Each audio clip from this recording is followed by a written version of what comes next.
বুধবার ছিল বাংলা নববর্ষ।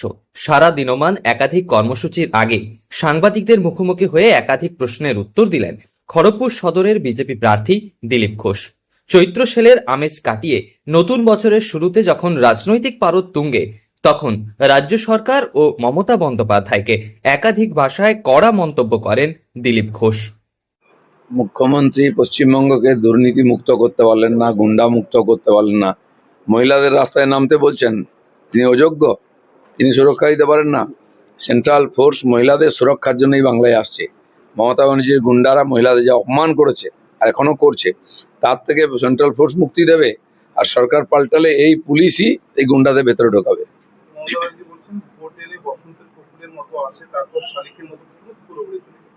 মমতা ব্যানার্জি কি বলছেন কিছু যায় আসে না। এদিকে ওনারা বলছেন যে বিজেপির নেতারা দিল্লি থেকে দিল্লি প্যাসেঞ্জারি করছে, মান্থলি টিকিট করেছে, আবার বলছে বসন্তের কোকিল। কোনটা ঠিক?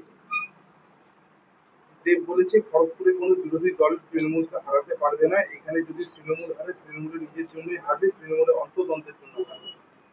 সেটা ওরা ঠিক করুন। তৃণমূল হারবে এটা নিশ্চিত, কে হারাবে দেখা যাক। আমরা হারাবো না, আমরা জিতবো। এখানে আগেও জিতেছে দিলীপ ঘোষ, এবারেও জিতবে, এখানকার জনতা জিতাবে। অমিত শাহজি বলছেন গোর্খাল্যান্ডকে আলাদা না করে সমস্যার সমাধান করবে। কোনো বিভাজন আমরা করবো না, বাংলারও না, কোনো কিছু না। যারা ভুল প্রচার করেছে তারা ভুল প্রমাণিত হবে। পুরো বাংলা থাকবে, সোনার বাংলা হবে। অভিষেক ব্যানার্জি বলছেন যে হোয়াটসঅ্যাপে অবজারভারের থেকে একটা মেসেজ পেয়েছে যে অভিষেক ব্যানার্জি এবং তার স্ত্রীর গাড়ি চেক করার জন্য। না, কেন উনি কি টাকা পয়সা নিয়ে ঘুরছেন? ভয়ের কি আছে? আরে গত ইলেকশনে মাননীয় অমিত শাহ চার্টার্ড প্লেনকে এই করা হয়েছে, চেক করা হয়েছে, পরীক্ষা করা হয়েছে। তো এখন নির্বাচন কমিশনের অধিকার আছে, যাকে সন্দেহ হবে, যার গাড়ি, তাকে চেক করবে। নাকা চেকিং লেগে আছে সব জায়গায়। আমার গাড়িও চেক করেছে গতবারে, তো করতেই পারে তারা। যারা মমতা বন্দ্যোপাধ্যায় এবং অভিষেক বন্দ্যোপাধ্যায় প্রত্যেকদিন যেভাবে বলছেন যে এসআইআর এ যত নাম বাদ পড়েছে দায়িত্ব সহকারে সমস্ত নাম আবার ক্ষমতায় ফিরলে তারা তুলবে, তো এটা কি মনে করছেন? না না, যার কাছে জেনুইন ডকুমেন্টস আছে নাগরিকত্বের, সে ভারতবর্ষের নাগরিকও বটে, সে এখানকার ভোটারও হবে।